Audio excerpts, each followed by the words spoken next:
कक्षा 6 विषय विज्ञान अर्धवार्षिक परीक्षा प्रश्न पत्र हल। अति लघुत्तरीय प्रश्न। प्रश्न 1, तीव्र परिवर्तन किसे कहते हैं? उत्तर, तेज गति से होने वाले परिवर्तन को तीव्र परिवर्तन कहते हैं। प्रश्न 2, ज्वालामुखी का फूटना कौन सा परिवर्तन है? उत्तर, अनियमित। प्रश्न 3, घूर्णन गति किसे कहते हैं? उत्तर, जब कोई वस्तु अपने अक्ष के चारों ओर घूमती है तो उसकी गति घूर्णन गति कहलाती है।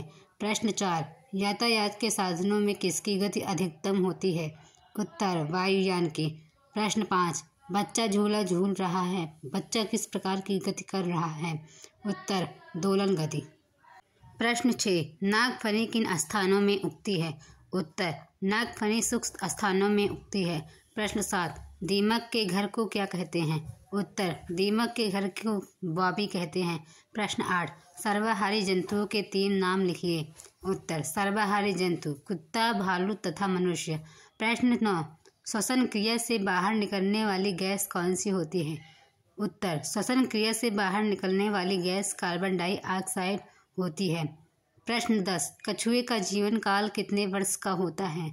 उत्तर, कछुए का जीवन काल लगभग 120 से 150 वर्ष का होता है। लघु उत्तरीय प्रश्न। प्रश्न 11, अनुकूलन किसे कहते हैं? उत्तर, आकृति, आकार, रंग, रूप, संरचना तथा आवाज संबंधी लक्षणों में ऐसा परिवर्तन जो सजीव विशेष पर्यावरण में सफलतापूर्वक जीवित रहने में सहायक होता है, अनुकूलन कहलाता है। प्रश्न 12, पोषण तथा पोषक तत्व का क्या अभिप्राय है, लिखिए। उत्तर, भोजन में पाए जाने वाले विभिन्न प्रकार के पोषक तत्वों द्वारा शारीरिक आवश्यकताओं की पूर्ति करना ही पोषण है। भोजन में पाए जाने वाले जो तत्व हमारे शरीर को स्वस्थ एवं निरोग रखते हैं वह पोषक तत्व कहलाता है। प्रश्न 13, रेशों से धागा बनाते समय इसकी कताई करना क्यों आवश्यक होता है? उत्तर, कताई से रेशों की मजबूती बढ़ती है और उसे रील पर लपेटना संभव हो पाता है। इसी कारण रेखों से धागा बनाते समय इसकी कताई करना आवश्यक है। प्रश्न 14, शाकाहारी, मांसाहारी तथा सर्वाहारी जंतुओं के 5 नाम लिखिए। उत्तर, शाकाहारी खरगोश, गाय, हाथी, बकरी, घोड़ा। मांसाहारी शेर, चीता, गीदड़, तेंदुआ, चील। सर्वाहारी मनुष्य, बिल्ली, कुत्ता, गौरैया। प्रश्न 15, गतिशील अवस्था तथा विराम अवस्था किसे कहते हैं? उत्तर, यदि समय के साथ वस्तु की स्थिति में परिवर्तन न हो तो वस्तु विराम अवस्था में होती है और यदि समय के साथ वस्तु की स्थिति में परिवर्तन हो तो वस्तु गतिशील अवस्था में होती है। दीर्घ उत्तरीय प्रश्न। प्रश्न 16, क्रोमैटोग्राफी विधि का प्रयोग हम कहाँ कहाँ पर कर सकते हैं?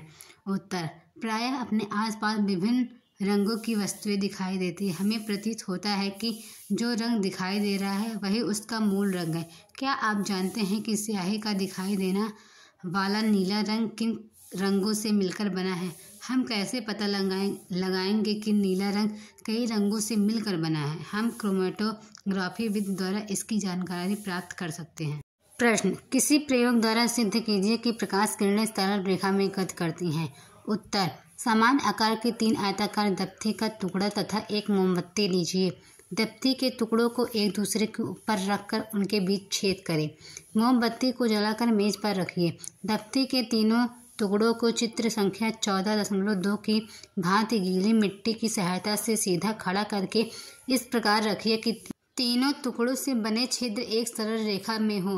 मोमबत्ती को इस प्रकार प्रथम टुकड़े के सामने रखिए ताकि इसकी लौ छिद्रों के सामने हो। अब अंतिम दफ्ती के टुकड़े के सामने नेत्र द्वारा मोमबत्ती की लौ को देखिए। क्या आपको मोमबत्ती की लौ दिखाई पड़ता है? हम मोमबत्ती की लौ को अंतिम दफ्ती के टुकड़े के छिद्र द्वारा देख सकते हैं।